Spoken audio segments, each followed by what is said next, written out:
माँ झूठ बोलती है। एक भावुक कहानी। ये कहानी तब शुरू हुआ जब मैं बच्चा था।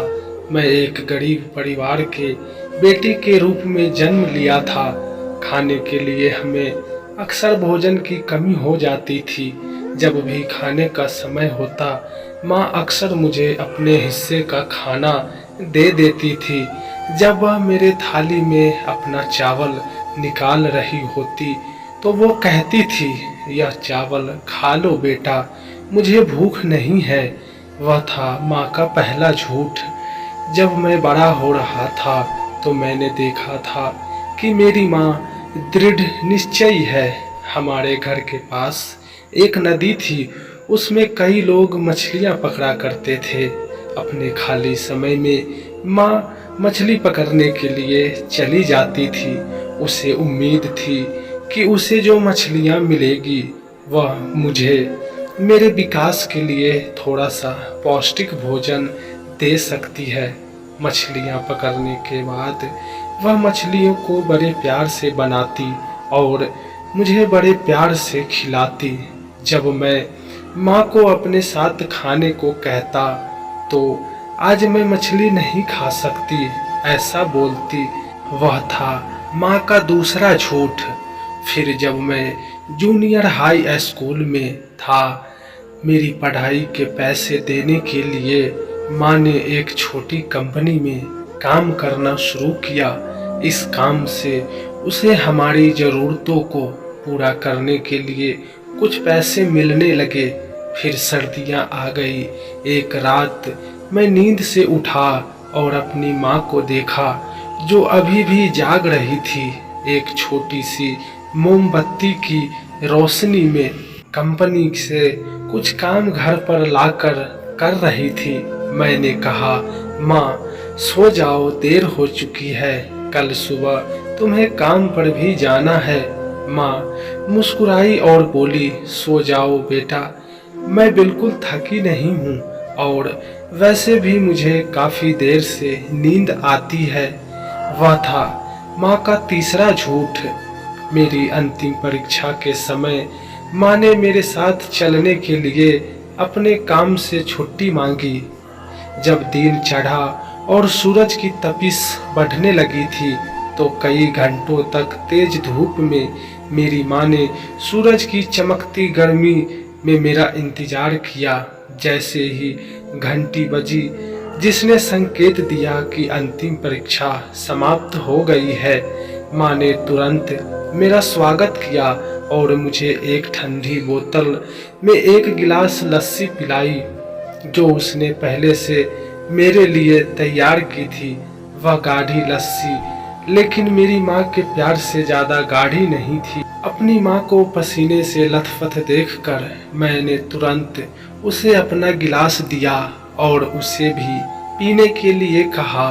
माँ ने कहा, तुम पियो बेटा, मुझे बिल्कुल प्यास नहीं है। वह था माँ का चौथा झूठ।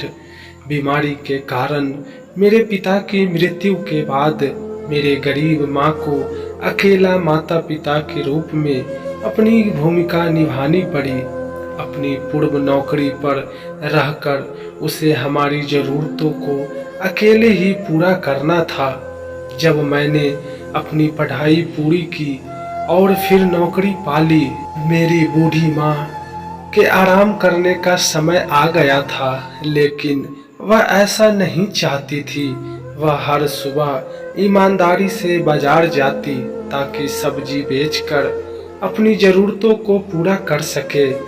मैं जो दूसरे शहर में काम करता था, अक्सर उसकी ज़रूरतों को पूरा करने में उसकी मदद करने के लिए उसे कुछ पैसे भेजता था, लेकिन वह पैसे न लेने की जिद करती।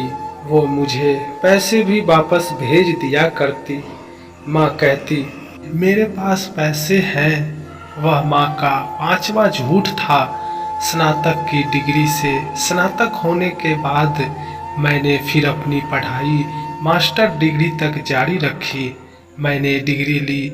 मैंने आखिरकार एक बड़ी कंपनी में काम किया, काफ़ी उच्च वेतन पाया। मैंने अपनी माँ को शहर में अपने साथ रहने के लिए कहा, लेकिन मेरी प्यारी माँ अपने बेटे को परेशान नहीं करना चाहती थी। उसने मुझसे कहा, मुझे इसका आदत नहीं है, मैं वहाँ नहीं रह पाऊंगी, मेरा वहाँ मन नहीं लगेगा। वह था माँ का छठा झूठ। वृद्धा अवस्था में प्रवेश करने के बाद माँ एक गंभीर बीमारी से ग्रसित हो गई और उन्हें अस्पताल में भर्ती कराना पड़ा। मैं जो मीलों दूर रहता था, सीधे अपनी प्यारी माँ से मिलने घर गया। ऑपरेशन के बाद बिस्तर पर कमजोरी के कारण लेटी हुई थी।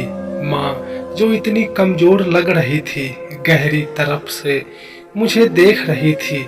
उसने अपने चेहरे पर मुस्कान बिखेरने की कोशिश की, लेकिन बीमारी के कारण वो ऐसा नहीं कर पा रही थी। देखते ही स्पष्ट हो गया था कि बीमारी ने मेरी माँ के शरीर को कैसे तोड़ दिया, इसलिए वह इतनी कमजोर और पतली लग रही थी। मैंने अपने चेहरे पर बहते आंसुओं के साथ अपनी माँ को देखा। माँ को उस हालत में देखकर मेरा दिल इतना आहत हुआ कि मैं बता भी नहीं सकता।